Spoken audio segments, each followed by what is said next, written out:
Hey, Sarah. Hi, Brandon. How are you? Never better. How are you doing? I'm good, thank you. Good. Well, thanks for joining. I've been following your stuff online, and when I read your essay on pharmaceutical sobriety, it really struck a chord with me because I don't think that enough people actually talk about this, and maybe it's because it's unpopular to say that you don't do drugs anymore. Here in California, drugs are legal, so you can start marijuana. I'm making light of it, but not really. There's so many drugs that people use today as part of their everyday life, and I shared with you an experience where I don't want to say I was addicted to Advil and Aleve, but I used it on a pretty regular basis as a daily Mhm.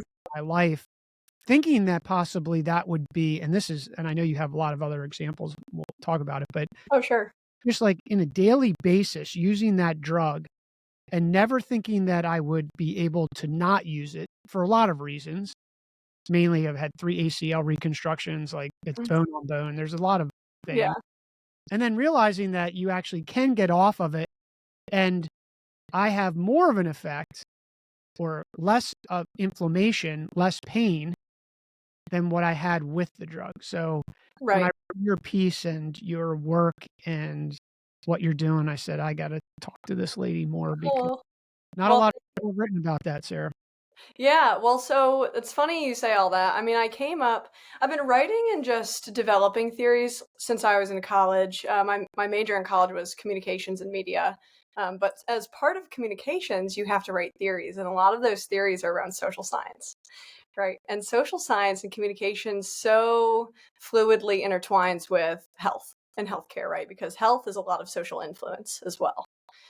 Whether that's, you have a really fit family or you have a really unfit family. That's a social influence right there. Right. It's just a very basic example.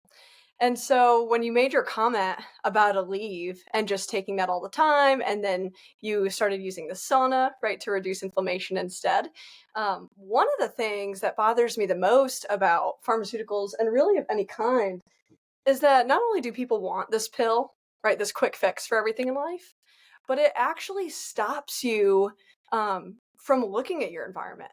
It's almost like I can do this instead of rearranging my environment or even tracking my own sleep patterns, all the wellness things that folks like us commonly talk about, right?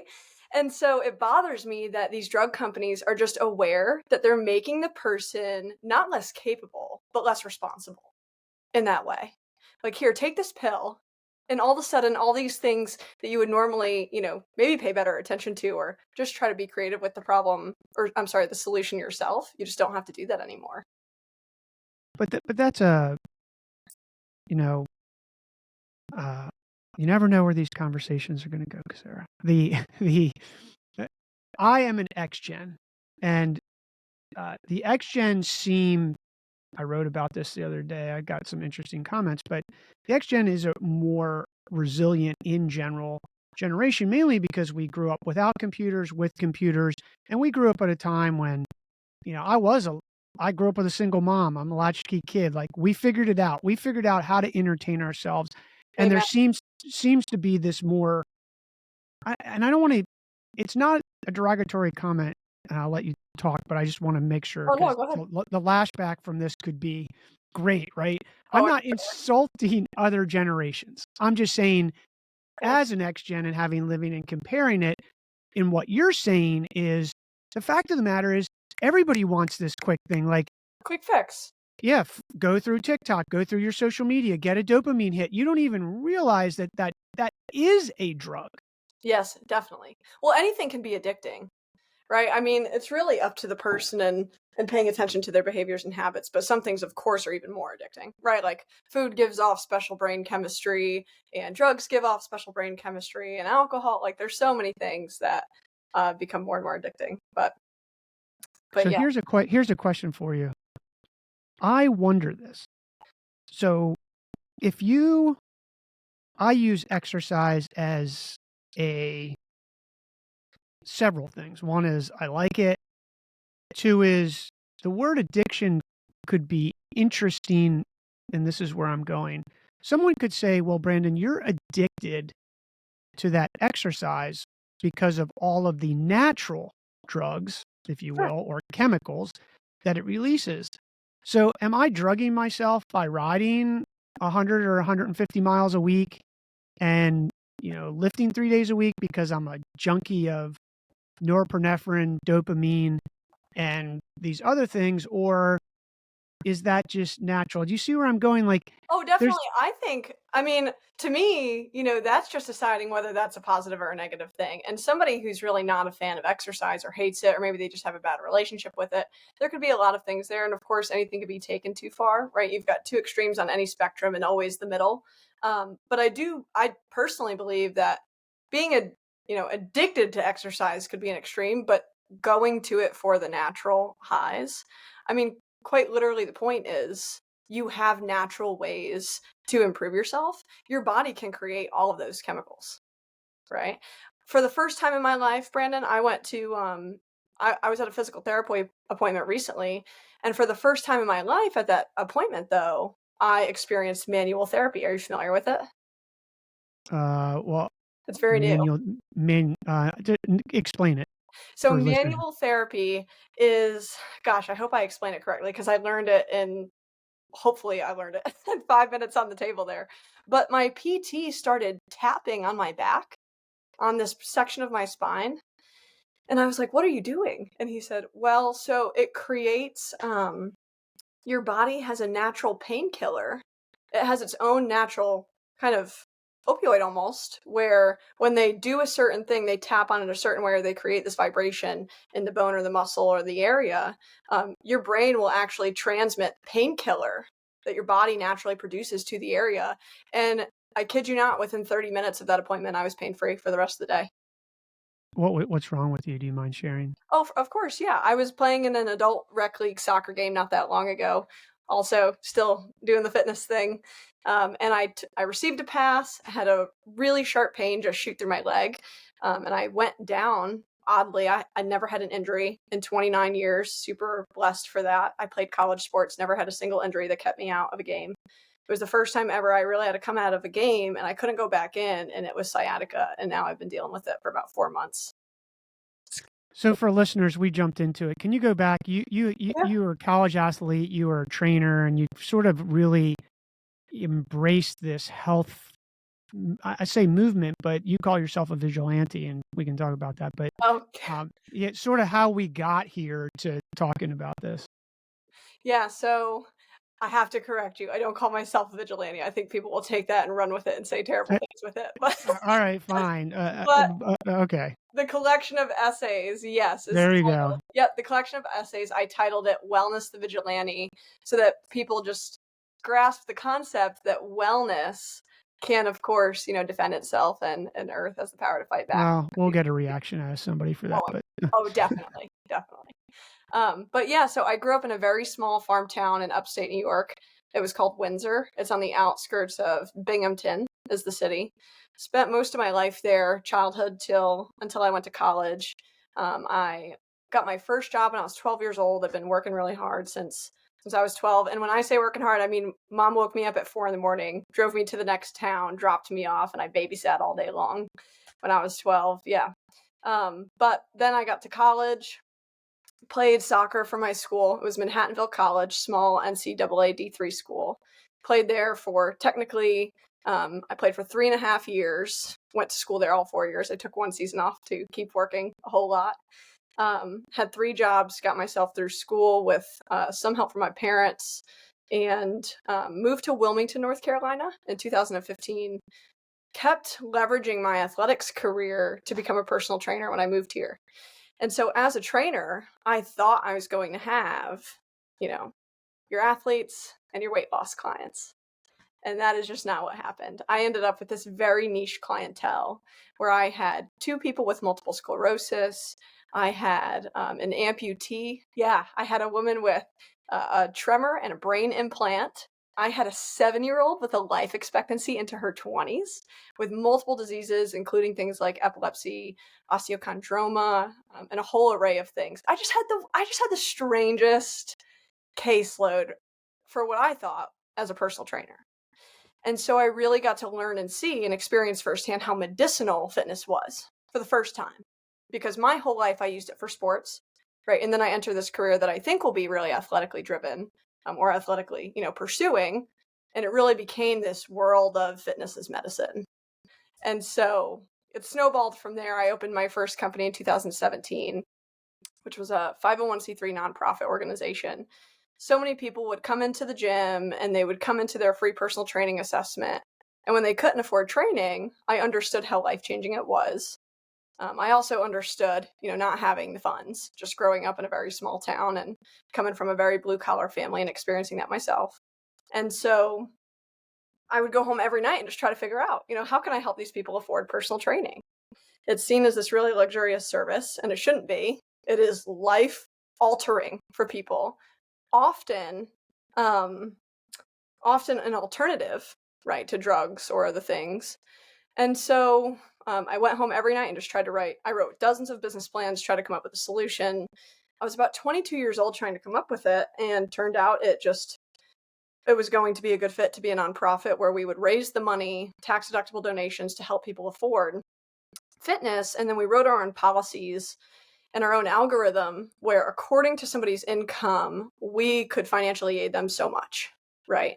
And we created that in Microsoft Excel. It was a quick little equation. You make this, here's what your financial aid is, right? Very simple. But so we started growing. The company more than doubled and tripled year over year for 5 years. Yeah. And then, the first 4 years consecutively. And so we kept expanding into new markets. We started working with nutritionists, mental health. We got into that and started financially aiding those things as well.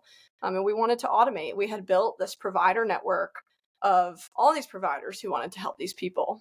And were really doing it for free themselves, with no way of knowing if these people could really afford it or not.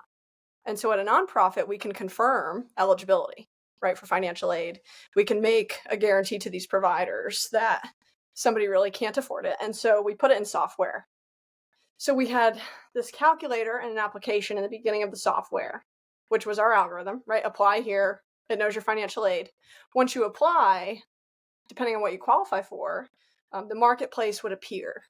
And so the marketplace was full of all these different providers and their services that we had worked with over the years. And then we grew that, we did that. And then in 2021, I received a friend request on LinkedIn from a super entrepreneur, a really, really awesome entrepreneur and an investor who changed my life. His name is Matt Straz. And he reached out and really loved what we were doing and thought Health Possible was very interesting. And he wanted to help us get it to the masses. He said, you need to scale this. I can help you scale this. But he said, would you ever consider taking Health Possible to the for-profit sector? And I said, it's funny you ask that. I wrote dozens of business plans trying to figure that out. At the time, now during that call, that was probably 4 years ago. This is in 2021. And so I said, I tried to figure it out. I couldn't do it. I said, now I could see how it could work. We've got this marketplace. And I'm fast forwarding a lot and using language I did not use back then, right? But we've got this marketplace. We've got this financial tech. Well, what did you call it out of curiosity? Because I think that's a important nuance to talk about. Like, would you call it? Just a group of providers? I think we just called it a provider network. We called it a provider network, and we called it financial aid. I think that makes more sense, though, Sarah. I got to be honest with you. Yeah. I've been in the business a long time, and I think we overcomplicate it. Like, that says more to me. I don't know what the hell a marketplace is. Mm-hmm. I mean, I of course I know what a marketplace is. Well, a lot of people don't. Yeah. That's the point, where if you say, you can choose a group of providers, your response rate and lift might go up. But anyway, I appreciate you sharing that. And I think it's important because all these buzzwords that happen on Twitter and online, it's not just Twitter, like it's online in general. Yeah. And the VCs, and I was one, so I say lovingly drive this language because entrepreneurs think that that's what they need to hear to get a check. That's my rant on that. But anyway, go ahead. Well, I agree with you, by the way. They make it complicated, but then they want you to pitch them simple. But yeah, so we just had this provider network. We were financially aiding care. Matt suggested taking it to the for-profit sector to scale it. It made sense. We hung up the phone and I figured out essentially, how to gut the company within 48 hours. And I was never going to transition it. It does a really niche thing. It's still to this day, pays for care for a very niche clientele. But I did figure out, we can open a for-profit company. It can acquire the provider marketplace, open that up to the whole world. Because an issue we were facing at the nonprofit too was that wealthy people were calling us and they wanted help, but they didn't qualify. And so it became this problem of, well, what do they want? Why are they calling us if they don't qualify? We learned now, especially with my new company, Upper, that all they wanted was care navigation, right? They wanted an assessment. They wanted to understand what would be beneficial for them. Or they had an idea of what they wanted, but they had no idea where to go for natural medicine and wellness. And so, Could I ask you a question yeah, before you fast forward us and we yeah, get ahead of it? And this is just a thing that I've been on a kick because I actually think nonprofits are broken I fundamentally. do too. It's very painful. It's very difficult. And I wonder, because when you said that, so now my mind is going, because our foundation is actually making a movie on looking back on 20 years of giving nonprofits money and basically that it hasn't worked. Mm-hmm. And my premise is that when you said I couldn't get it to work, the first thing I thought is, well, Sarah, why don't you just ramp up a training company? That training company is a service company. I'm saying Mm-hmm. physical. You're saying 6 years ago as a trainer. Yeah. Yeah, like as a trainer, you ramp up you become a training business. You've got trainers. Maybe your net, to the bottom line. Maybe if you can get 20 or 25% in the service business, maybe less, and then invest that money Right. into doing something for profit, and that's sustainable. Because my question that I don't want to get away before we get too far is, Sarah, you're how old when you started this? So I was 23 when Health Possible opened. Oh, so you're 23 years old. You start a nonprofit that requires raising money. How did you raise money? I just ran around town and asked people for money.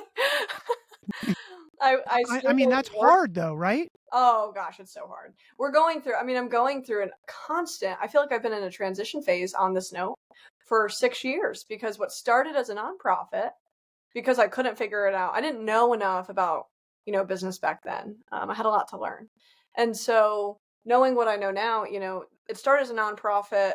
We opened Upper, acquired half of it, moved part of it, of course, to the for-profit sector. It's the company I own now, right? Upper. Online marketplace of care, a concierge service for care navigation, and we're building infrastructure for that industry, for the wellness industry. But now we're going through a potential additional transition where Upper is the primary and Upper just has this arm of charity care, right? Like there's so many hospital and healthcare systems where you go there for care, but then they also don't deny care because of, maybe theirs is often from government funding and we're this new model. But our model would be, hey, we're this for-profit company, getting you to care, connecting you to care. But, X% of profits funds our charity care so that we don't have to deny care either.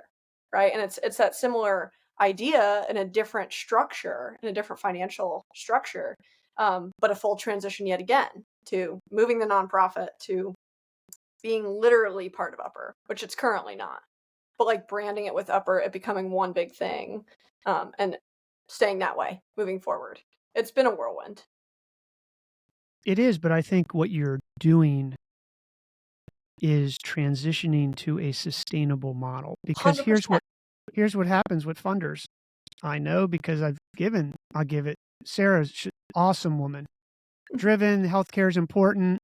I'm going to give to Sarah for 3 years. If Sarah doesn't come up with something new to market me, quote unquote, in 3 years, I'm worn out from giving you money. Mm-hmm. Now you have churn. Oh yeah. Right. And now you have to go to this whole other group. And all of a sudden, the nonprofit's building a marketing arm, which is sending direct mail and doing fundraisers.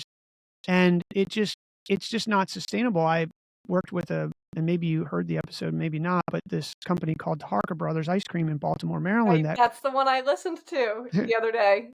And Sean and I go back a long time there, and he's transitioned to a for-profit ice cream company, Mm-hmm. and he's sustainable. Mhm. So here's the other thing that I've realized, Brandon, recently, is that a nonprofit company, as a standalone entity, is running around looking for the people to give that money to all the time. And so I have to sit here and ask myself, is the government running around looking to put people on welfare? Are they looking for people saying, "Hey, we have free welfare. Do you want to get on it right now? Come on. Come over here. Let us help you. Let us do it. Get on our welfare." And are they marketing for it? And are they just spending a ton of overhead on asking people to give them something? When giving can be very enabling, right? And it creates a lot of dependency if it's not done well, right? If it's not done right. And to the episode that you did with Sean, I loved it. And I loved the interdependent side and how you've got to mobilize people to change their whole community and environment and teach people how to teach other people because that becomes empowering. That was a great episode. I agree with it 100%.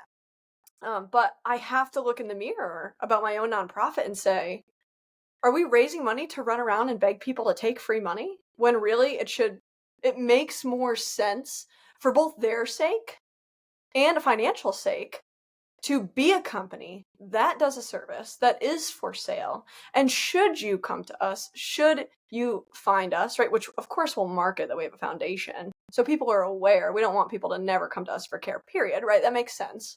But should we just be there to catch the ones who can't check out? That makes the most sense to me. Yeah, I think it's the only model. I would argue that you may not even need the foundation infrastructure, meaning the incorporation of the 501(c), mainly because Mhm. as an entrepreneur, I'm cheap. I'd say frugal Yeah. from bootstrapping is because you can give that money away on your P&L and still get tax deduction for that as charitable giving. And I still think as long as it's cash, you can get you can get the full deduction. My point in that, Hmm. and the prime example of doing this is, and I know it gets overused and they're popular out there, or at least in my time, is Patagonia. And Patagonia could be arguably be the most, and as a fisheries guy, because my background goes back to a fishing website and whatnot, he's done more with the for-profit model for changing environment Mhm. than a nonprofit that's raising money. I'll make that argument. And by the way, he does not care about saying the real thing because his business is selling clothing, arguably 5 times what it's worth, but I used to be on the pro staff and it's very good, like incredible equipment. Not Mhm. saying anything about Patagonia. All I'm saying is Yeah. that for-profit business has afforded him the opportunity to not have to quote unquote market to donors who he might not be able to say the right thing. I'll give you an example to demonstrate this. We were giving money to I'm not going to name the group because they're very good people, but they're an environmental group and they were doing conservation on on a watershed. And they had never, Sarah, done a water test. Now, how do you do conservation in a watershed without doing a water test? So we inquired. At first, we thought, well, maybe they're broke. We'll pay for it. Turns out water tests aren't that expensive. Now, if you want to do a scientific one that can hold water, no pun intended, you do have to spend a few $1,000s. Mhm. Okay, it's a few $1,000s, Sure. but it's not 500,000. So when we really dug down and we said, why haven't you run the water test? And they said, well, we're worried that it could come back and say that the pollution's from the runoff from the people in the watershed. And the unspoken next piece of that was, and there are donors. And Oh my well, God. think about that, Oh. right? Because now you can't do the right thing because you were relying on these people to donate to you. And therein lies the biggest issue. And that's why I think, now I do want to say this for listeners and to use to see if you agree. There are, if you know statistical, there's a normal distribution and there's just like within 2 standard deviations of normal distributions, like 72 or 74%, whatever it is. I'd say 75% of nonprofits actually should be for profits, and the other Mhm. out there, which is a small percentage, maybe 20%, legitimately have a model that just isn't gonna work, like St. Jude Hospital. Mhm. That model works, like, Mhm.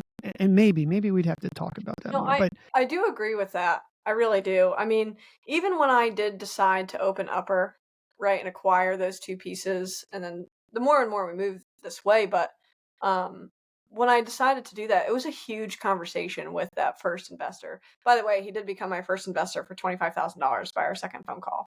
wow. But he educated me. He took the time to educate me and even introduced me to more people with similar experiences who could educate me about how real change just happens in the for-profit sector. Or not even real change, right? Change is change, but scalable change happens in the for-profit sector. And it was just so eye-opening and things that, I've pondered for years but didn't really know how to think about yet. And it was very helpful. I mean, it's gotten us to where we are today, so it's going well. So I don't know that we've explained this fully. We opened with the The pharmaceutical sobriety. Yeah. Your real mission here is to say, "Hey, look, there's," and I read you have another essay called, what Precision was it called? wellness as Yeah, optimization. precision wellness. Yeah. And correct me if I'm wrong, but I don't think you're saying that there aren't times when drugs actually do work, Oh, but of course. there are this business, um, and listen, I listen to Joe Rogan, so I don't know Same. if that okay, so some listeners might not, and look, I get it. I actually think he's got a great show, but one of the thing he always jokes about, which I think is true, which is sponsored by Pfizer, and you, I think in one of those essays, give it an example. Maybe you could tell listeners of you had a small operation. I did. Yeah, it's right here on my shoulder. So Oh, recently, oh, it was so minor. It was so minor. So recently, I just found a small cyst on my shoulder. And I mean, it wasn't like huge, but also wasn't tiny. Like it was there enough that they wanted to take it out. They're like, okay, we should probably test it. And so I go to the doctor. They send me to surgery. And of course, I'm not opposed to these things, right? Like these things exist and do help, and they have their place in the world. Um, my issue, by the way, is the problem to me is that they're the most convenient thing in the world, and that's where it gets really, not right. But so I go get surgery on my shoulder. They get the cyst out, and after the surgery, the surgeon comes back and prescribes me. I'm trying to remember, this was a Percocet instance. Well, so he comes back and he says, "What is your pain on a scale of 0 to 10?" And that is always the question before the prescription. And I said, "Honestly, 0. I got nothing. I was good. I was totally good." I also take really good care of myself, right? So I was pretty prepared. Like my skin was, maybe prepared. I was just prepared mentally for the potential pain. I'm fit. I don't really have a whole lot of fat on my body. Probably, hopefully minimal, um, but yeah, I said 0. And he said, "Okay, well, I'm gonna go ahead and prescribe you Percocet." And I was like, "Doc, I just said 0. I don't need Percocet." And I wasn't gonna take it anyway. I mean, it could have been high, and I still would have refused the meds because I would have just found ways, to deal with it because I just don't want to take them. And so he kept going, and then he said, "Well, you might wake up at 2 o'clock in the morning in a lot of pain, and we see that a lot, and that's what we don't want to happen." And he said, "And I'll be selfish to tell you, I don't want a phone call at 2 in the morning, that because you didn't take the drug." And I was like, "I totally understand that, totally get that, probably a common issue, but it's not going to be me. I'm not going to call you, and I don't want the drug." And so they prescribed it anyway. And for the next, yeah, I got it. Yeah, I didn't go pick it up, but so for the next, I want to say 2 weeks, Brandon, I got a text message every other day from CVS Pharmacy that I only had 9 days left and 8 days left to come pick up my Percocet, and hurry up before I can't get it anymore. And I mean, it was like a blowout sale at Macy's. These text messages, it really was. It really was, to go pick up this Percocet, and all I could think to myself is, gosh, if somebody hasn't picked up their prescription, their opioid, in the first week, wouldn't you as a pharmacy think that there's a reason for that? And to not what if I was a former addict that went through rehab and I'm trying to deal with, and I'm not, but just an example, I'm sure there's people who are. I'm not, but I'm sure there's people out there who will do anything to avoid that. And very often in this country, it's a very minor surgery that gets people hooked in the first place, right? And something happens and you have to go back, and now it's dangling in your face every day like that. I mean, it was completely unnecessary. It was very disappointing. But the surgery, totally necessary. I had a cyst, right? There's Kale's not cutting it out. Like I've got to go get it out. But the drugs I avoid, I get some people, maybe low pain tolerance, they need them or they can get off them very easily. I just don't even take the chance. But the point is, you have the option, right? The option is there, and that's a good thing. What sparked this passion in you to not take these drugs and to be healthy? You grew up on a farm, Very you specific. work hard. Like what There's a moment. Mhm. yeah, what is that? What is that moment? I wrote an article about it years ago. So this is funny. I've actually never been asked that before. In all the interviews I've ever done, I've never been asked this, but I'll tell you. So I was in high school and I was going through a lot. My family was going through a lot. We had major financial issues. 2008 hurt us pretty bad, not from a real estate perspective, but just not financially responsible. And then 2008 made that worse, right? And so got my first job when I was 12 because I wanted to help. And that's really what it was for the next. I've had more jobs now than years I've been alive. And so in high school, I was really stressed, like very, very stressed. And so in ninth grade, and I was never a great student. I always had a lot of energy. I always played sports since I was tiny, since I was a little child. But in ninth grade, I got a math. It was the day of a math test in my ninth grade class. Miss Boyuka was my teacher, and I could not even. I didn't know a single answer on that exam, and not because I was incapable. I just had so much else, I think, going on in my life that school was just not a priority. I had a really hard time paying attention to anything. And I had a really hard time retaining information. And I just don't learn sitting down. I'm a doer. I'm not a sit there. Are you dyslexic? I was not dyslexic, but I sobbed the entire class. I put my hood up and I put my head down on my desk and I literally cried silently this entire testing period. I didn't put a single answer on that paper. It was completely blank. And all the kids are going up to the front of the room and they're handing in their test. And it only took them minutes and they're handing it in, handing it in. And all I could think the whole time was, how do they know all these answers? How are they doing this so fast? What's wrong with me? How can I not? How am I so incapable at school? I was like a C student. And so Miss Boyuka told my mom, who worked at the school, and she also taught, the kids weren't handicapped, but they had random issues. Like they had similar issues. They would scribe for them. They would read to them. They always had separate locations. Like they always pulled them out of class and taught them separately. But they were considered disabled. They were learning disabled. And so my mom takes me to the doctor that day after school because it was this whole episode. And so I get diagnosed learning disabled that day. And they wanted to prescribe me all kinds of psychiatric drugs like ADHD medicine, ADD medicine, right? The list could go on and on.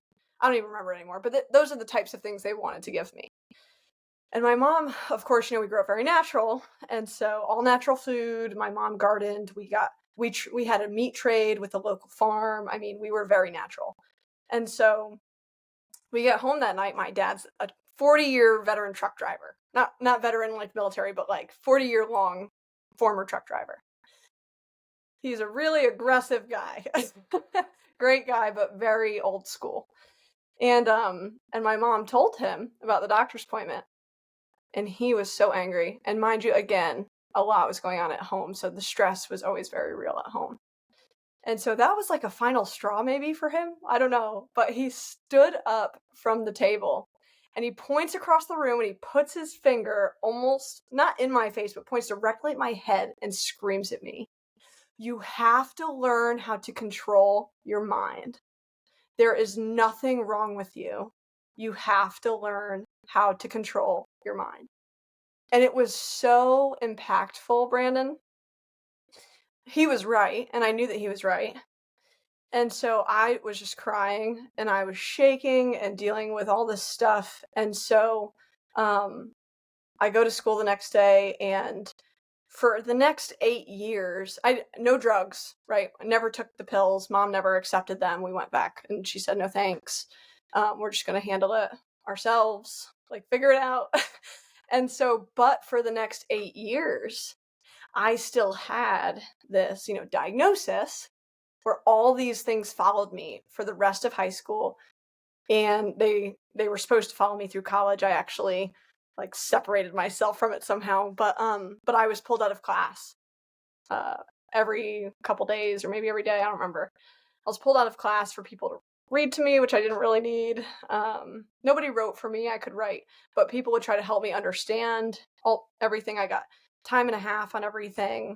And so then I ended up in this mindset that I'm disabled, that I'm like learning disabled, right? And I didn't let it stop me, but I felt dumber than everyone all the time. And I just didn't learn that way. I had to learn how I learned. And so in college, I finally got the opportunity to start doing that. And I'm just a doer, right? And I got to learn through work and through building companies. But yeah, so that one event with my dad triggered me to never take drugs, but also I had to figure it out, right? So I actually became, you said you're addicted to exercise, or people could say that you are, right? Based on your behaviors. I don't think I was addicted to exercise, but when I got to college, um, I became the most self-coaching person I knew. I mean, to just put it in perspective, like I'll say a little bit more later at the end because I know you're going to ask me a few questions at the end, and I'll have an answer to them specific to this. But I became my own coach, and so I learned how to control all my runs. I learned how to control. This anxiety I had also caused me to lose a lot of track races. I would fail my college fitness test, and I could run a 6:30 mile. I could actually run a 6:17 mile, but I would get so anxious that I would just become like concrete in the middle of my runs, and I would run 8:30. And the coach would be like, "What the hell? How did you, I know that you can run this. We've run it all the time, but why on the fitness test, when it's a test, you fail it?" And so I had to figure all that out. And so I actually took one season off my junior year of college, which is really the year I got real control over it. And I started going on 10-mile runs. I started running 6+ miles at 7:14 paces. I mean, I learned how to coach myself, and I actually egged on my own anxiety and beat the crap out of it until I could get past it. I would egg it on to learn how to handle it, and then beat it up, and then get through it. And that's how I learned how to coach myself and control all this stuff. And I've never needed really any medicine since. Well, I appreciate you sharing that. The thing that strikes me is a few things strike me.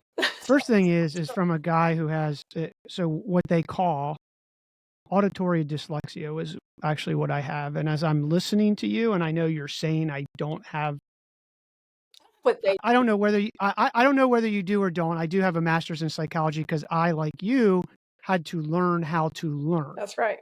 Right, and how to remember, and I still can't spell to this day. I mean, I cannot hear the words, or the letters. I just can't hear them, and I taught myself how to learn, which was I remember the whole page in the book, and then when I get to need that information, I read the book in my mind, and I can tell you exactly where all the text is on all the pages. I can do that as well. That's interesting. So I'm not saying you have auditory dyslexia or not. All I'm suggesting is it sure feels like I'm talking to somebody who is who has those exactly that. And by the way, what really struck me, which I'm like really thankful for, and I feel bad that sounds like, because you're a little younger than me, happens now, is they pull you in, they say you have a learning disability, and they're giving you a drug. That the drug doesn't fix the learning disability. The learning disability gets fixed by having someone who understands that way of thinking Mhm. And it's and training you how to do it. That's right, and is it really a disability if it's just No, a way of well, learning?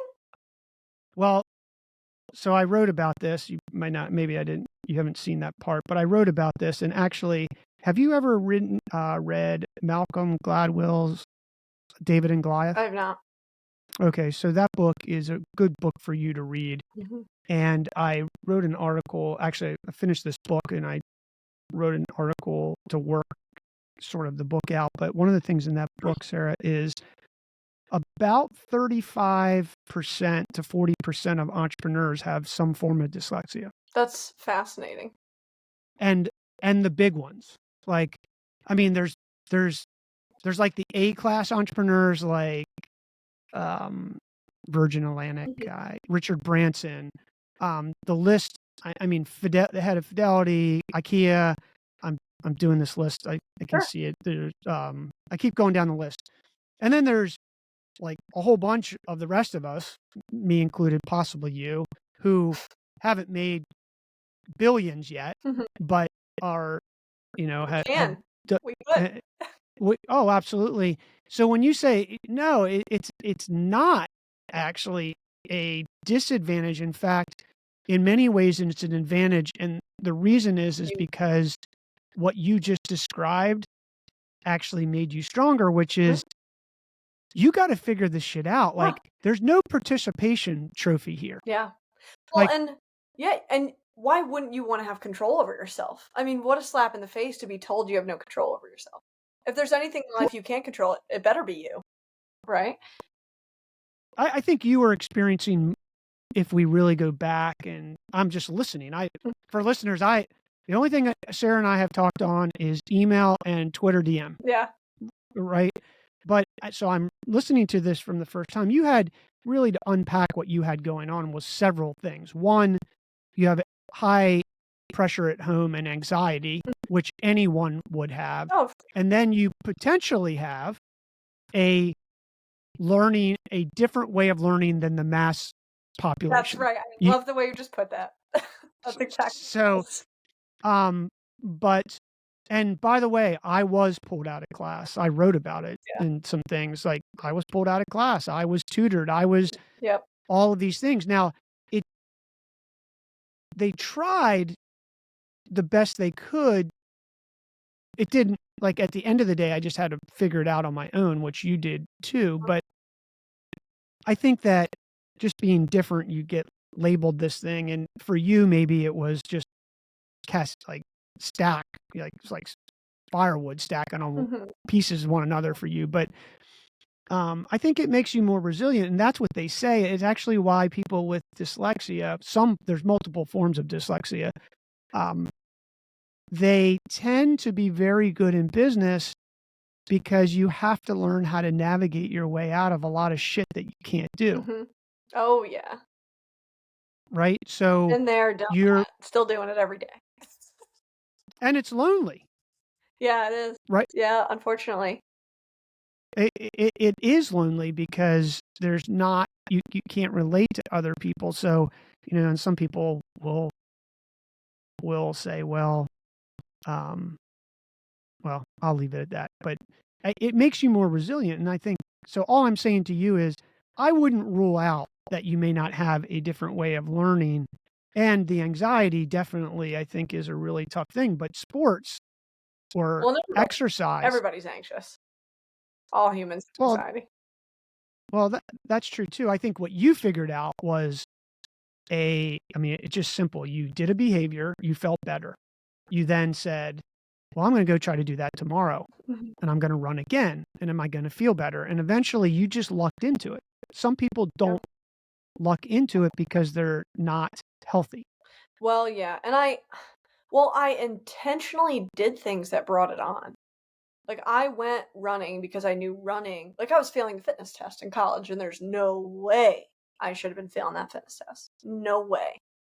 And so running made me anxious. And so every day I would do that. I'm like, okay, I'm going to go for a run and I'm going to make myself anxious. And I'm going to figure out how to run this freaking 6:30 mile anxious.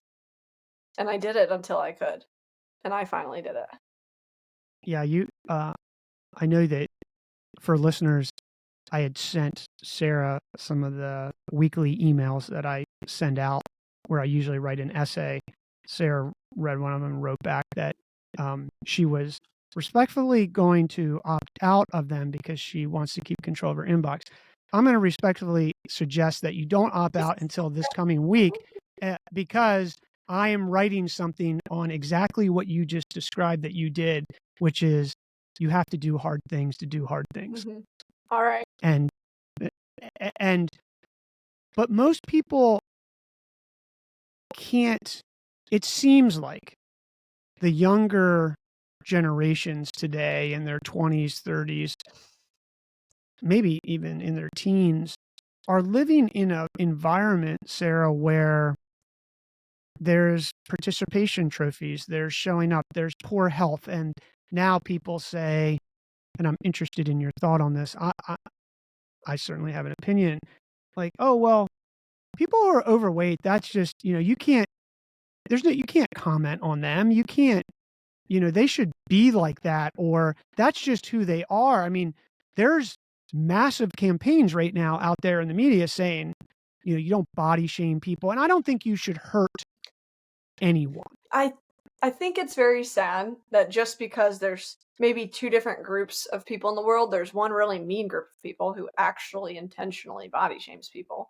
And then there's another group calling it like they see it for constructive innovation of innovative purposes, right? I mean, you've got people like us who are saying obesity is obesity and we've got to figure it out and we've got to do something about it. But it doesn't mean obesity is obesity and people are, fat, ugly, terrible people. Like, that's not the same sentence at all.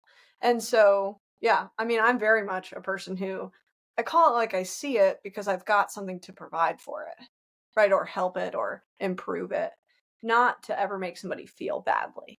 It's just not the same subject of conversation at all. And anybody who hears it as such simply is not listening and shouldn't be at the table, in my opinion. Well, I agree with you 100%. I don't have a healthcare company, but what I do have is that when I say it, I'm not being mean. I am saying, I know you have so much more potential. Well, And I know your life could be so much better, regardless of what rhetoric you're giving me or some bullshit thing like, just let me be me, or, it's like can't make South Park, festively plump or whatever, like big boned. I'm sorry, there's no such thing. Like, it, you're overweight and you don't know what you don't know yet because you're not willing to be open to at least trying it. And there's just like some simple math here, Sarah. There's like how many pounds of pressure per body pound on your joints over 80 years or whatever lifespan is today. Like, it's going to beat the crap out of you. You're going to get diabetes because you're overweight. That is yes, there's some genetics. I don't know. I don't know what the stat is. Do you know the stat on that? Like, I don't know the stat on how many are. Yeah, but I mean, everybody has a gene that could be expressed, and we either utilize the behaviors that express it, or we utilize behaviors that suppress it, right? That don't, and take you in the opposite direction. I think we're seeing that a lot now, even with things like vaccines, right? The recent vaccine brought out how many new issues in people that, sure, I'm sure there's plenty of people that had those issues maybe underlying or whatnot, but, and they could be genetic, right? But would they have ever been expressed if there wasn't some kind of chemical intervention there to express them, or something that happened there? A chemical reaction, whether it's internal and natural or external and unnatural, is what expresses your genes the most. Well, you open the door on this one. Like, I can't help. Yeah. First of all, let's be very clear that what they used for COVID, and by the way, I did get 2 shots. So I'm Yeah. and it was painful for me, but I live in California, and it was like Nazi Germany here. Yeah. I'm exaggerating a little bit, but I No, that's technically couldn't ride my bike 5 miles from my house technically. The it is not a vaccine. It is an experimental drug that's right. that has, at the time when we were giving it, had little to no data Mhm. on what was happening, and there was other data that was being suppressed. And this is not a political Oh, it's true. discussion. Oh, it's true. No, Brandon, I completely agree with you. And I was getting in the sauna more than I normally did and taking vitamin D, not to mention getting some sunlight, and I'm not overweight. You want to hear And something crazy? What's that? I said, do you want to hear something crazy?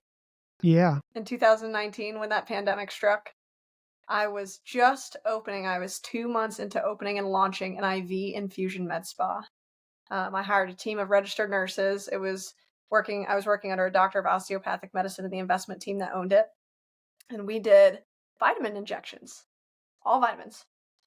We had 3 non-narcotic drugs. We had Zofran, Pepcid, and Toradol. And they're similar to things like Advil. And, Toradol is a very similar thing to Advil, right? yeah. Or Yeah, pain. one of them is for pain, one of them is for, like, acid reflux. Why were you doing that? Well, That doesn't sound. Well, that was just it was like a transitional job, but I opened that, managed that for a year and a half while I was also doing my nonprofit. I didn't have Upper yet, but I was so frustrated because the pandemic happened. Right, it was announced, and all these businesses are made to shut down, and we knew that what we did was very important for what was going on, and we were forced to close. And I went home the very first day, and I looked at my fiance. And first thing I said was, one, you're not going to convince me that I just woke up one day and the whole world's about to die. It's not going to happen. So unrealistic, and people love drama, and that's why what's happening is what's happening. Right? Number 2 is that you can't shut down a place that is absolutely for the betterment of these kinds of problems and tell me that you care about our safety. So I'm already out. And the very first day it happened, at no point in time was I ever for it, agreed with it, even thought it was, I knew it was real, like people actually had COVID, right? But from a government and political restraint perspective, I thought that was so out of control. I got no vaccines, by the way. Happy, proud to announce that. I don't wear a shirt that says it, but I just, yeah, I wasn't going to be. Well, I wouldn't have gotten it, but I had like my movement Mhm. required it, and it did start to feel a little bit crazy. And I will say this: Very crazy. I haven't said it on the air, but since you and I are talking about health, I will tell you that I monitor, as you could imagine, pretty much as I can. I have sleep sensors under my mattress that do my Oh, sleep, wow. not a watch. Like, yeah, the watch is okay, Sarah, but I have a the Whoop. sleep tracker, what's I have that? a Whoop. Oh, the Whoop. But anything on your body, this is not on your body. Yeah, that's all. This sits under your mattress, and it's doing respiration, heart rate, and it's like real. It's $100. I'll send you the link. It's Wow. called. I have no investment. The software that it runs on is done by a company in Santa Cruz, which is really advanced sleep software that's in the sensor. I monitor that. I monitor my heart rate on my bike because I'm monitoring everything, power, Yeah. respiration, all these things. When you ride your bike for 3, 4, 5, 6 hours, you sort of got to do that. You're getting into precision wellness is what it is. I have to, because how are you going to, like, you're not going to ride 125 miles up 16,000 feet in one day and wing it. Yeah, no. Yeah, I'm, I'm, there are a few people out there, but Sarah, I could not get my heart rate to my max. And some people said, well, Brandon, you're getting older. I got news for you. I'm not that One old. day.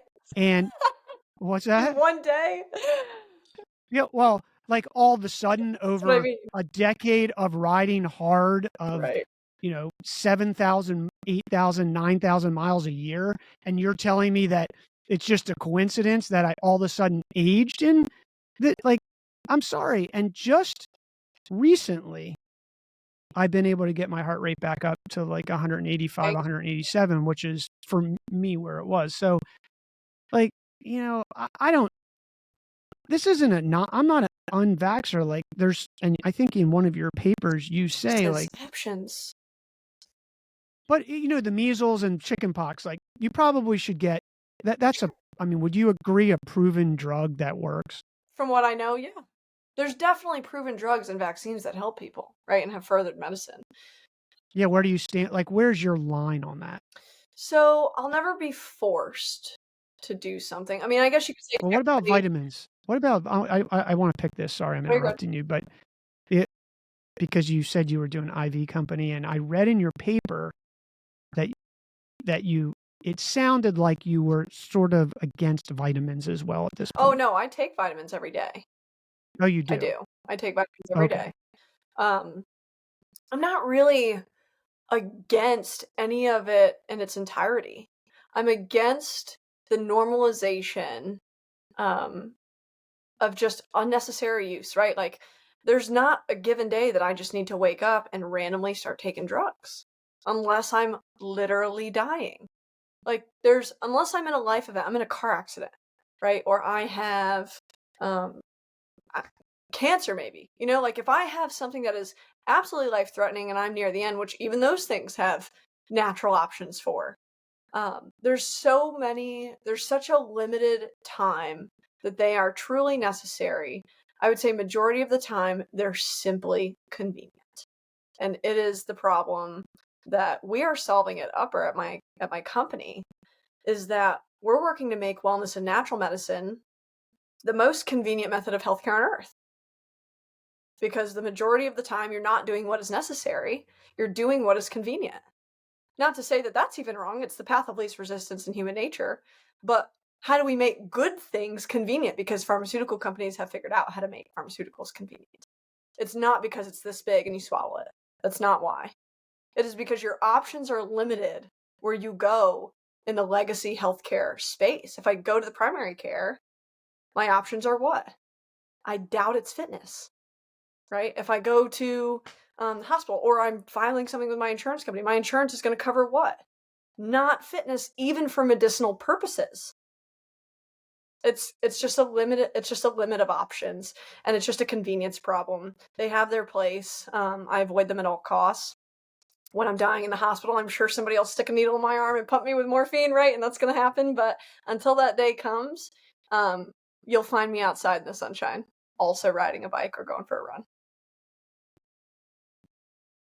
Yeah, I asked you that question because I think that people could easily mistake this idea that we're talking about for this extremism There's of no extremism. no, I'm just saying there are people out Oh, there there are. who do take it to the extreme and who are sick and have cancer and don't get help Mm-hmm. and could be saved. Mm-hmm. They, Yeah. and you're not saying that. No. And people who will ever respond to this, Brandon, and say that aren't hearing what we're saying, they're hearing what they want to hear. Right? So, yeah, the paper definitely says that you can practice pharmaceutical sobriety. Your most elite health is in your ability to self-heal. Your body is designed to self-heal. So are animals. How do animals survive? Right in the wild. All of a sudden we have dogs, and dogs are being pumped with drugs, right? Because they're owned by humans. but the coyotes out there, they're not getting pumped by drugs, and I'm sure there's plenty of them living a very long life. And I'm sure they get sick, and I'm sure they have issues. The world has so many natural resources for us to use. They're just hidden from you. They really are. It's really sad. Why don't they have a DEX scan when I go in to do my physical? So I had a conversation. I don't know the answer to that. I know I'm setting up the Yeah, you'll conversation, love. but it's true, Oh, right? it's true. And I just had a conversation with one of our members at Upper yesterday. She said, "Well, I'm not sure how I feel about going on a maintenance program with a dietitian." And a huge philosophy at Upper, and a huge story, or not even story, a perspective we give to people, our providers and our customers, is that Western medicine has designed this perfectly operating system. People want to tell you it's broken. It's not broken. It works. It keeps people sick. That is what it is designed to do. Life support every day. It's working, right? But they've designed this system where they've trained us to go see a primary care doctor maybe once a year, right? And get this annual physical. And so when I go to that annual physical, they're letting me know if I'm sick yet. They're checking me for everything. They're like, okay, you're good here, you're good here, you're good here. And maybe we're not good here. We'll do another test. Okay, you're good here. And they send me on my way. The same thing happens for women when they go get mammograms, OBGYN, men when they go to their annual appointments for their things. Dentists, I go get a cleaning once or twice a year, right? And I brush my teeth every day, right? But when you go see these Western medical specialists, they're trained to tell you if you're sick yet. And so our philosophy at Upper is that we set up not maintenance with every provider by any means at any time, but there are specific professionals, for example, dietitians, where you are eating, I hope every day, right? You're probably eating at least once a day, if not 2, 3 times. And food is medicine. Food creates the environment inside of your body that creates all kinds of other things and the health issues we see today. And so when I go see a dietitian, if I have the opportunity to see that dietitian once per quarter or even twice a year and say, hey, dietitian Sally, am I doing this right? What do I need to adjust? And where do I go from here? And so the dietitian, unlike the primary care doctor, is actually educated and trained to educate me on where I currently stand and now what I need to change, right? And how I can improve from here, exactly what to do with my food. And so that is something that will never go away because you're going to eat for the rest of your life. And you're going to have changes in life. I'm a female, right? I hope I get pregnant someday. That's going to be a big bodily change. And so maintenance with that dietitian would be vital to keeping me on the right track. So in summary, Western medicine has trained us to see if we got sick yet without the ability to train on lifelong improvement. Whereas wellness and natural medicine professionals are trained to consistently improve you no matter where you are. And so that is something that keeps you from ever getting sick in the first place. It is not normalized, it is not covered, and it is very inaccessible. And so I educated the member on this, and she said, let's go ahead and call this a 180. I'd love to see the dietitian multiple times a year. And I was like, great, done.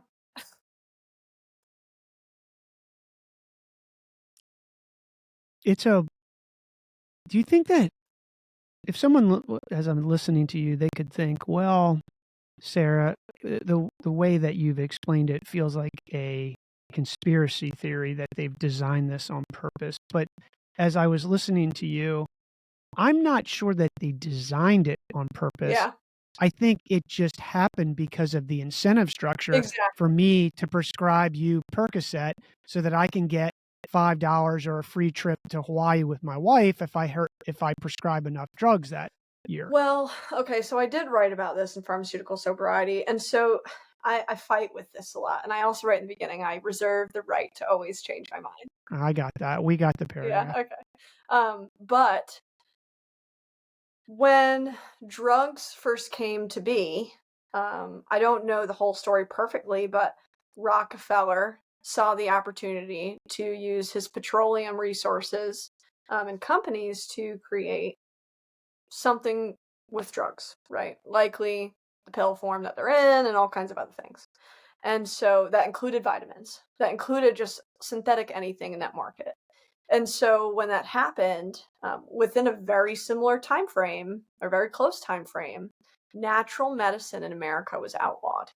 Or I'm sorry, not outlawed, or maybe it was outlawed, but it became irregulated. And so what it meant was naturopathic doctors, NDs, who are board certified physicians, and medical doctors, their licenses were no longer recognized in, I want to say, all 50 states of America. To this day, they're still not recognized as physicians in about 24 jurisdictions in the United States, which means that natural medicine is still not accepted in this country. And there's a lot that comes with that. But I made a comment in the paper that pharmacracy is really the baby of what did I say? I called it pharmacracy. Oh, greed married the hitman of its competitor, which was nature, right? The two got together. Rockefeller got with whoever his partners were in law and politics. Natural medicine had to die, and then his growth became exponential, right? Way beyond what it would have been normally if natural options remained available in the country. And so a lot of those doctors who were practicing here, they left and they went to Australia and they went to Germany and they went to Europe and they left the United States to keep practicing. And so many of those countries are much healthier than us as well. And I think it shows, but to your point, you made a comment to tee all this up, but I can't remember what it is now. I'm sorry. Well, I think that I think I was saying that it may not have been a conspiracy theory, Oh but it's yeah. just pure Oh, it's incentive. But design. in the beginning, there's no question, and that probably there. I mean, if you look at the proliferation of cereal, Mhm. Dr. Kellogg, and there was a group of people who thought it would be good to start recommending wheat and all of these other things. And I don't want to be in a long debate with anybody about it, but all I offer people is this. There are scientific peer-reviewed studies that do a good job and some meta-analysis because one study is not an end all. And it's very hard to study. There's very few studies scientifically that span a cohort over generations. Mhm. It's hard. However, it's not hard to understand the motivation of promoting these grains and listening to your freaking body. Mhm. Now, you can't listen to your body if you're taking drugs to eliminate the buy or the what It's trying to the tell you something. yeah, the cause of that Mhm. thing. So I don't but one of the things I wanted to ask you, my wife Yvette, I listen to podcasts at night and I listen to Huberman Lab and some of these other people out there who like there's real science. I mean, not everybody's going to be able to handle a podcast like that because it's very detailed and Mhm. but I tend to agree and she jokes. She's like, "Well, you gotta get 5 minutes of sun, and you gotta get in the sauna, and you gotta do Mhm. this, and you gotta do that." But if you and I, like, just broke it down, one of the things that you said is you were talking to a client, and I'm not saying that the client should know or not, but Sarah, how difficult is this really to understand that eating the Doritos Mhm. or the pre-made food in the frozen food section and looking at the sodium level Mhm. Well, they and don't look. well, okay, so don't look They at the don't. let's just let fair so let's go back another step. Yeah. Just you gotta know that that's not healthier than the plant or the meat. Yeah, like walking down the frozen food aisle to the pre-made thing that can last longer than the tomato, I'm not that or, Mhm. whatever that sits on the counter isn't healthy for you. Is that rocket science or is that just laziness? Oh, it's definitely a lot of laziness because part of, buying those more natural things is cooking, right? You've got to put it together. And those pre-made things are pre-put together. And so there's a lot of time saved on the pre-cooked things. The pre-cooked things are also enhanced with all kinds of vitamins and food enhancers, right? And so whoever is doing it or allowing it is making it more and more possible for people to live off of trash. My fiance and I, we just threw out a box of spaghetti the other night because we had a really natural bag of spaghetti from Italy that was just available at the grocery store, and it had two ingredients: wheat and eggs, and that was it. The other spaghetti, which was this name brand, 89-cent box of spaghetti, had wheat, niacin, a million other chemical names for all these food enhancers. The ingredient, Corn syrup. all of it. The ingredient list had to be 10 plus ingredients long. And we're like, we're going to eat this? Throw this out. Why are they enhancing our food? But it's a carbohydrate, it's cheap, and my body's getting a vitamin now from a, a cheap, non nutritional product unnaturally, where it could get all those things from just a few extra natural products. that are actually from the earth and not made in a lab. It was just So here's something even worse. The junk food in America is different than the junk food, which you sparked my memory mhm, on this spaghetti issue, than in Europe. So French fry, McDonald's French fries in England are made of potatoes, I think whatever oil they fried in, which is not good, but one oil mhm, and salt. mhm. In America, there's something like 7 ingredients, one of which is beef broth and 6 other things, which are highly addictive Mm. for 100 different reasons. And look, I'm not gonna lie to you, We Sarah. all like French fries, Uh, Brandon. yeah, McDonald's French fries are Yeah, effing they good are. until they're cold, but when they're hot, Yep. they are incredible. But But we know. even the junk food here is spiked. Mhm. Everything is spiked. The sugar industry paid to have all their stuff and everything a million years ago, right? And that's why we're seeing so many new issues that we see now. The food pyramid or whatever they just came out with. They came out with new science, right? That some kind of cereal was better for you than meat, and I think it was not Fruity Pebbles or it was Cocoa Puffs or something. something I don't know, Fruit Loops, something. But Fruit Loops, yeah, they Fruit tried Loops. to tell the country, and I'm sure they told plenty of people who don't know any better, that cereal is better for you than meat. So pitiful. Um, it's very sad. But How do you feel about these health movements like vegans? yeah, I actually, this is going to go in another essay I'm writing. I do not believe in any diet fad at all, no matter what it is. Not to say they don't work. So, without knowing your own genetics or ancestral background and knowing, where your ancestors came from, what they ate, what's normal to your culture and genes, it's going to be very hard to figure out what food regimen works specifically to you. I do not believe in one size all for any healthcare. There's no such thing. It's also why I did not get the vaccine. Don't tell me that one thing is for this entire mass population, because no matter what we talk about, from exercise to friggin' tomatoes to that vaccine, there's no such thing as one thing works for an entire population of people. It's never going to happen.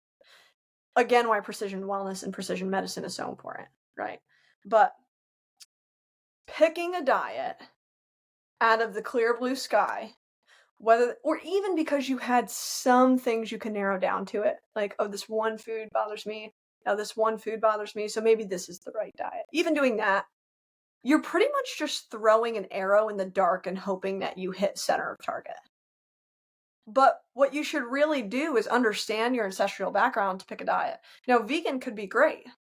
And the people it works for and works really well for, who feel like $1,000,000 on it, I think they got lucky hitting that target. And then people who do so well on these carnivore diets, talk about a really niche diet. I mean, that's something that could be great, I'm sure, for a lot of people, but it can't be great for everybody. Nothing is, right? And so, again, just regardless of the type of diet, until you know your own person in full, it will be very hard to find the perfect thing. And I think it's why people struggle and have so many ups and downs, because they just don't know themselves. And healthcare needs to become an individualized practice. Even if we can't get there someday, I believe we can. We should always be striving for the most individualized healthcare as humanly possible. That's what I believe. Yeah, I don't think diets don't work because they're not sustainable. That's why I don't think you should. I mean, if you need to lose 10 pounds, what happens is you're like, oh, I got to lose 10 pounds. I'm going to a wedding, right? My jacket doesn't Sure. fit or my dress doesn't fit or whatever. But it's not sustainable. And that's my biggest issue. I meet people and they say, well, I'm on this diet, Brandon, and I'm losing all this weight. And I say, well, what are you eating? Well, I'm doing a shake for this and I'm doing a power bar for this. And you're not going to be able to sustain that is the issue. You're not training yourself how to eat right long term. And then all of a sudden it's going to get back. So, and it really is simple psychology. This is just behavioral and habit creation.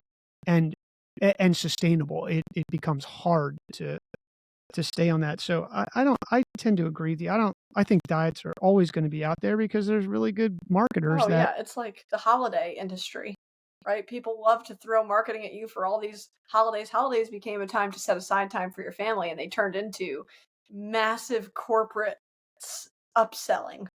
Like, oh, you have to buy all these things for Valentine's Day, and you have to buy all these things for Christmas, and you have to buy all these Halloween decorations, and here's all the things to do for Thanksgiving. They're just selling us stuff, selling us lots of stuff, and the diet industry is not different. Food's very So how do you do genetic testing at Upper for people? So that is something we would like to do very soon, but we are not a medical company. We are a tech company. And so we connect people to care. We're not a provider ourselves by any means. And so in order to do that at Upper for people, which I would like to do it as Upper someday, we'll need a medical director, and we'll have to become, more and more so that level of healthcare company. But I'm just staying away from that for now. I'd love to bring geneticists into the marketplace. That would be very important, to bring clinical or medical geneticists onto the platform. Or you could just have them. What I did is I got tested to one of them 23andMe and one something else. And actually the markers they test for in those, you can export your data. You need to be careful about doing that and making sure it's secure, but you can export that data and then give it to somebody else's, which is what I did. Mhm. And then he assessed those things and said, well, do these, here's the vitamins and things like that, supplements that you could take. And it made a difference for me. I mean, I guess one question I have for you is I don't disagree that precision healthcare, customization of anything is always better than the masses, right? Like customization for your learning Mhm. for Sara would have been better than just throwing you into dysfunctional learner, problem child who needs drugs, which is what happened. So, but can you do that at scale, Sara? I think you can. I'm a firm believer anything is possible, and I will strive for that. It just takes being creative. I'm not going to tell you it's doable right this second. Does the math work? I guess at the end of the day, this is all about a spreadsheet. So at Upper, you provide a concierge service that connects that for a certain amount of money, I get a certain amount of services. Is that how it works? I went through your sign up process. So we have a couple ways we're doing things. So one is just you can call us and just let us know what you're looking for, and we can direct you to the right place. Like if you're looking for so and such and such gym, right, or so and so dietitian, we can go ahead and send that information to you. But you charge for that, right? not for that, not to just. I mean, we'll help people from a quick tech perspective to send them information about a specific place or person. But if you do not know who you'd like to see, which is more often the case, or where you'd like to go, that takes 2 forms: an intake form, pre-existing care record, so I know what you're already doing. So we know what you're already doing. And I don't need to know like your personal health situation. I just need to know what gym you're going to, what providers you see, period. And then based on that information, they also tell us their budget. They tell us what kind of insurance they have. And they tell us just preferences, gender preference for provider, maybe.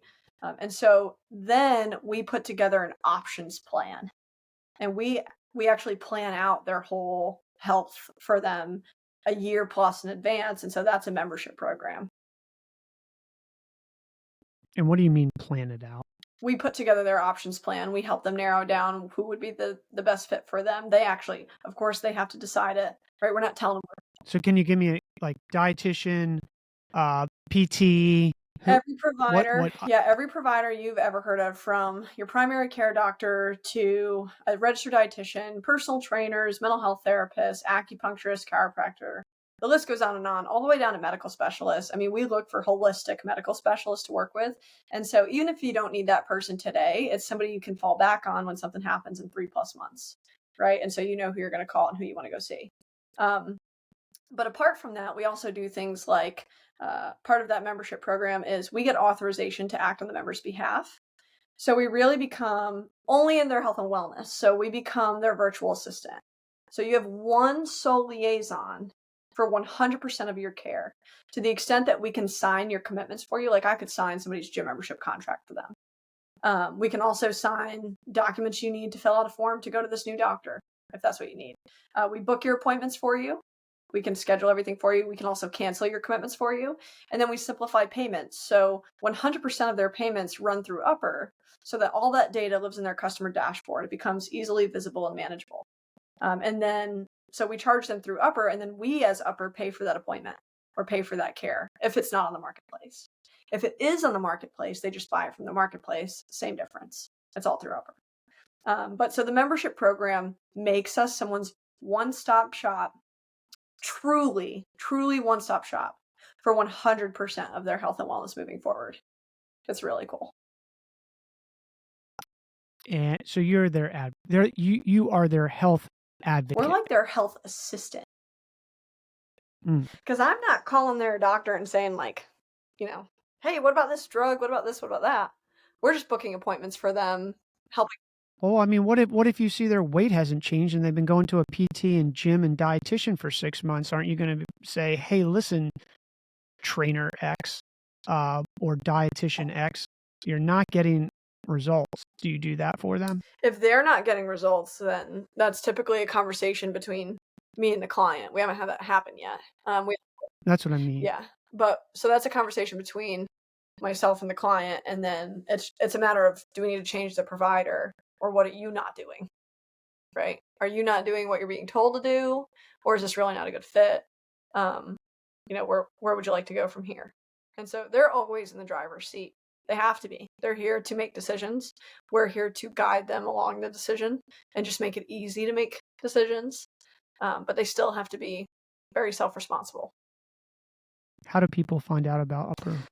I mean, besides that they listen to it right now, and that I'm saying like how you advertise it in Wilmington. So we're all word of mouth and referrals right now. But we are launching a pilot right now to integrate our own concierge chatbot with our providers' websites. And so soon, my hope is in the upcoming year, you'll be able to go to hundreds of providers' websites and speak directly with us. Oh, are you doing this full time? I am. How many people do you have? So we made our first sale in, I believe, July of last year. And since we've had just about 30 customers, over 80 transactions, so most of which are all repeat customers.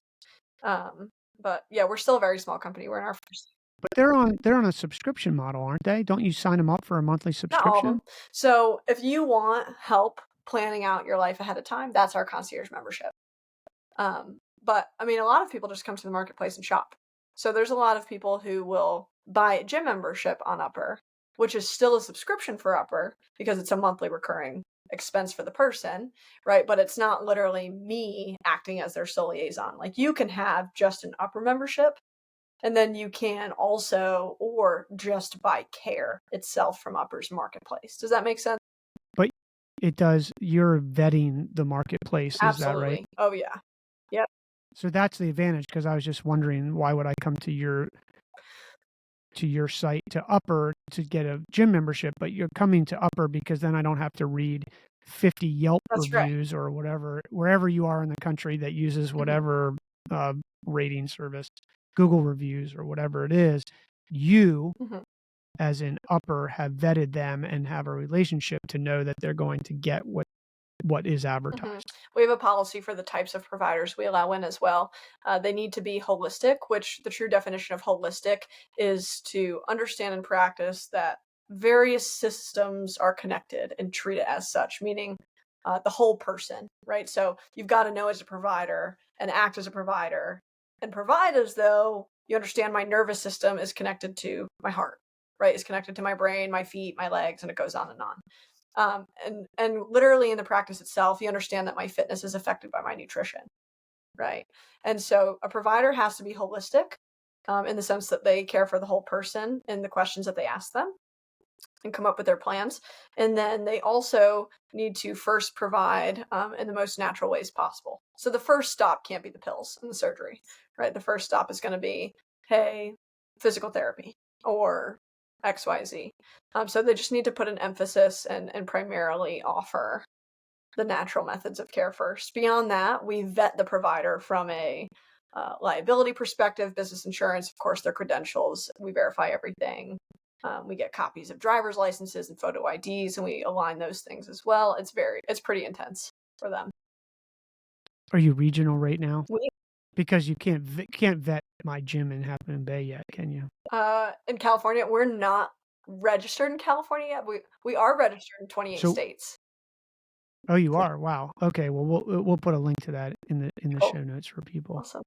I have a question. How do you respond to people that say, Sarah, you're out there running around promoting being healthy and all that. I am who I am. I'm just big boned, and that's the way it is. And you are effectively shaming me for who I am, and I'm offended by this. Well, I guess I would ask that person, are they interested in improving themselves? Well, I'm fine with the way I am, Sarah. Well, then uppers only for people who are actively interested in improving themselves right now. That's what I would tell them. Have you practiced that? Because I don't feel like that was the answer you would have given 3 years ago. Yeah, I mean, you can't make somebody want it, right? They have to already want it. You can't pretend the whole world is your client as bad as you want them to be. I mean, our mission is to redefine healthcare. Our vision is to create that natural healthcare landscape. But the ultimate goal is to gain 100% of human participation in wellness and natural medicine.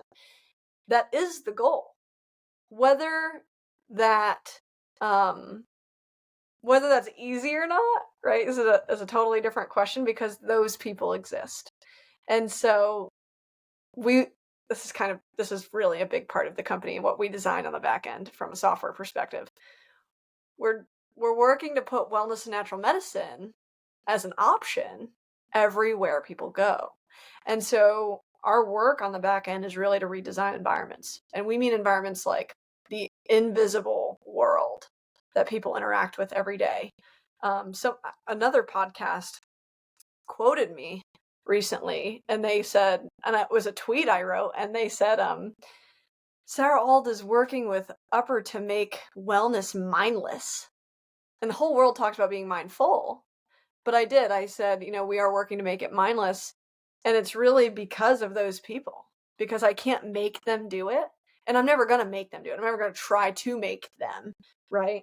But if we can strategically design the environment, no different than Western medicine has, in a way that they will truly become more well without even having to think about it, even without having to fight with themselves about it, right? Or me, you're inherently getting somebody better, right? Like, if you could save someone from themselves, in a way, I should be careful with that. I don't know if I actually fully believe that, because you don't always know what's best for people.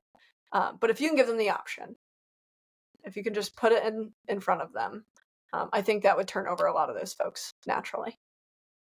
So you have time for one more Yeah, thing for here, sure. because I I've want to got time. explore something. So all of this really sounds good, and it just struck me as you said something.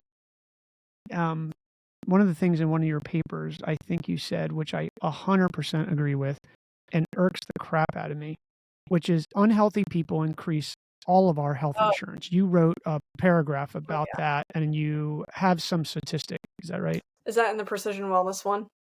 I think you say something like it increases the. See if you can find that. You'll know quicker than I am. I Well, have your unhealthy essay here, but people, very unhealthy people, who also, for one reason or another, I guess, lack access to a primary care doctor or to wellness, use the emergency room, the most expensive healthcare on the face of the earth, as their primary care. well, here's the problem with that, though. Like, if people can't afford the insurance, what option do they They're have? on Medicaid. Those people are on Medicaid. Well, there's some poor people that may not be able to afford that, right? Or not. I mean, they might not even know about that. Medicaid? Is that? I mean, yeah. Like, how would? I mean, we need to put ourselves in other people's position. Like, some people don't know what that government program is. They may live in a community that is not. So, so let's take that as let's just, for you and I on this discussion, let's agree that we are going to we agree those people need some form of healthcare. I don't know what the answer is. It's a whole nother show, Yeah. right? There, but then there's people who can and aren't healthy. And you said in that paper, it increases our health insurance some amount. I'm trying to find it right now. Did you say that? It irks the crap out of me. I'll talk while you're looking there. Uh, Yvette and I are generally healthy people, knock on wood.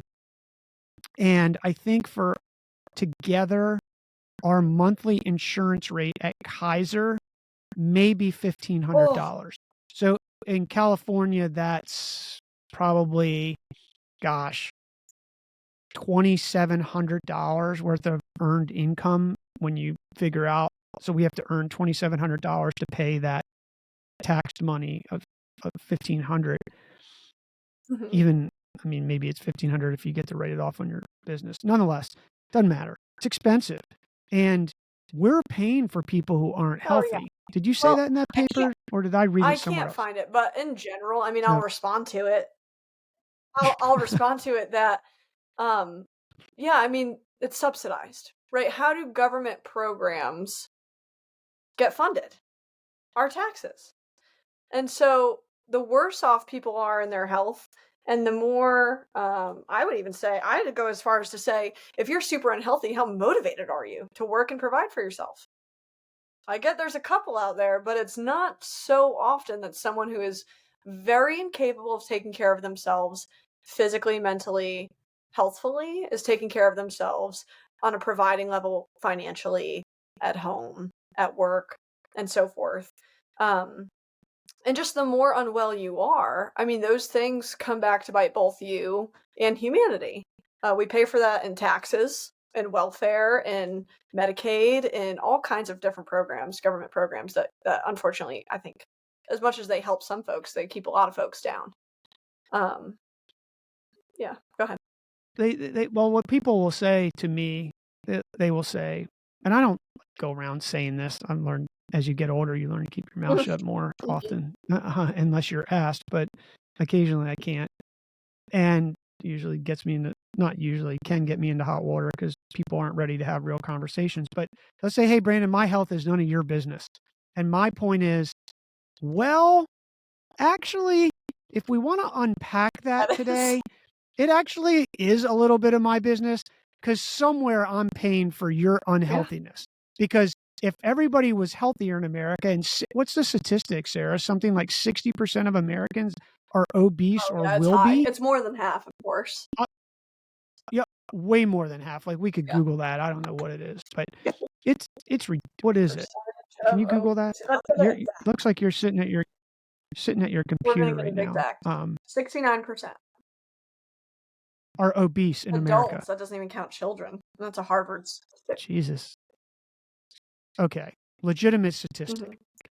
This is ridiculous. So when someone says none of your business, uh, Pay wrong. taxes when you need government help or programs or assistance. Yeah. We're all in it together. Like Cool. this isn't a party issue. We're all living here together, and I don't know what the answer is. I will say this: some people have in debates that I wouldn't say I've waded into. Somehow I got dragged into. Couldn't keep my mouth shut.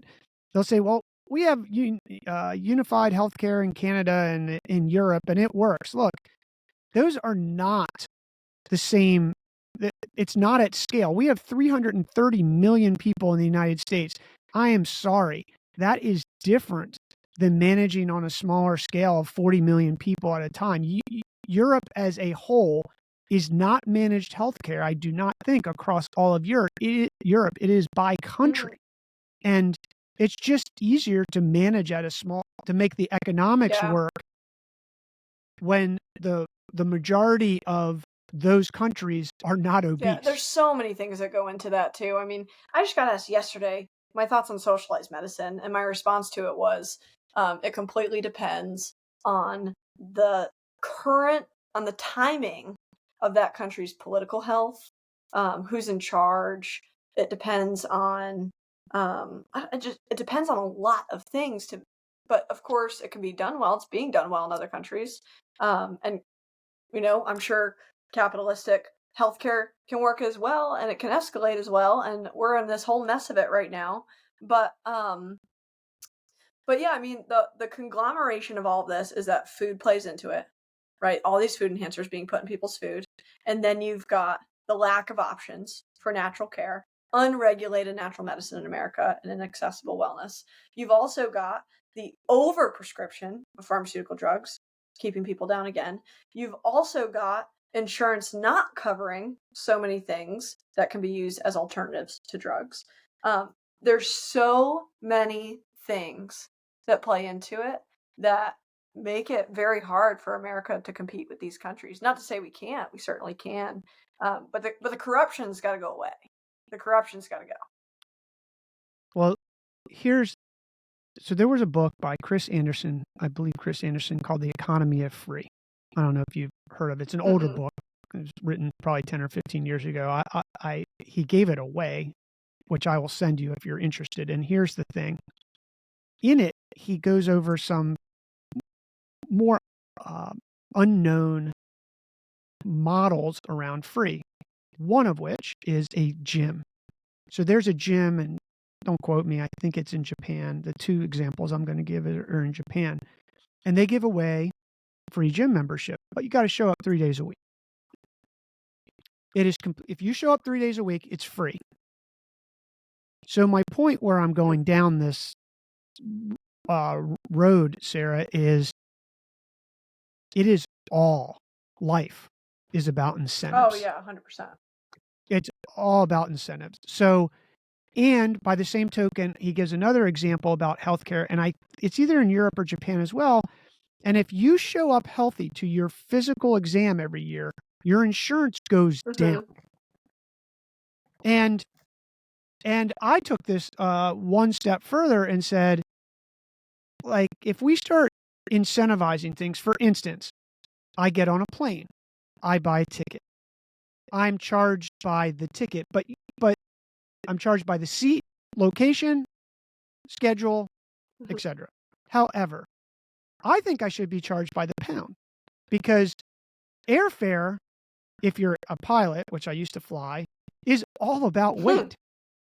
And so why am I being charged, like my luggage and myself weigh as much as a bigger person? And someone could say, well, Brandon, I didn't choose to be 6'2", and okay, but it still costs more. I'm supplementing the weight. So I think we have to design a system where we're not going to change it, in my opinion, by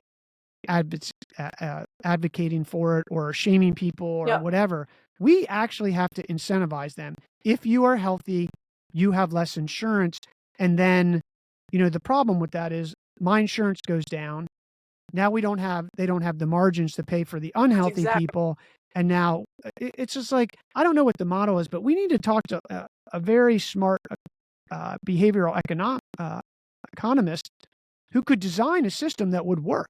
This isn't rocket science. We're working on it, Brandon. We're trying to design this system by building our own huge natural health and wellness system that incorporates a lot of these things that you're talking about. Not necessarily changing the airfare, right?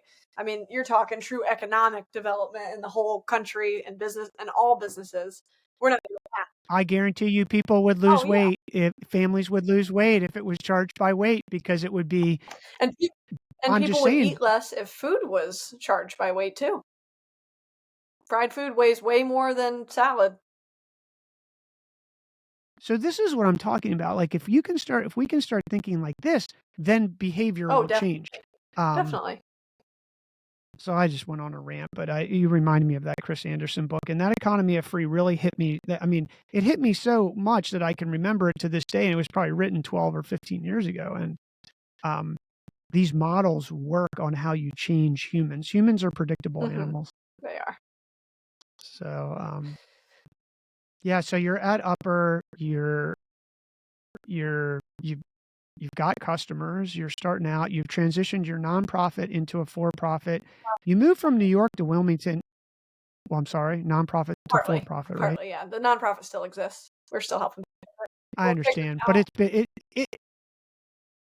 its existence and longevity is going to be funded by your for-profit. That's the goal, yeah. Why are you hesitant? Well, so I mean, the goal is to become charity care of the for-profit, right? So that's the direction I'd like to take it in, where we just don't deny care at the for-profit. Yeah. There you go. You're gonna get there. And you moved from New York to why do you I never asked this, but I'm Oh, curious. Um, what what is that about? Why'd you move to Wilmington from yeah. New York? I'll try to keep that short. So my sister and her husband met in the military. He was from here. He was from Wilmington. And so my family just didn't travel a lot. My dad was a truck driver, so traveling was not something he wanted to do when he got home. Totally understood. Yeah. And Ah, so we just didn't really go anywhere outside of New York. We had been to Florida once, but never really saw much outside of the village of Windsor.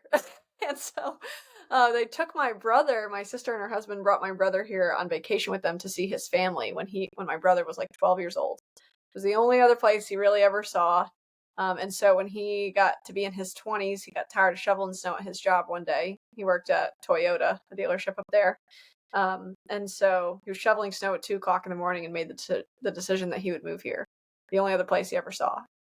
And so he just packed his things one day, moved here. I came to visit him for 3 months in college. Over the summer, left, came back again 2015, never left. thanks. That would have Yeah, bugged me. you're Um, welcome. You are welcome. Definitely different, very worth it. well, this has been a fun conversation, Sarah.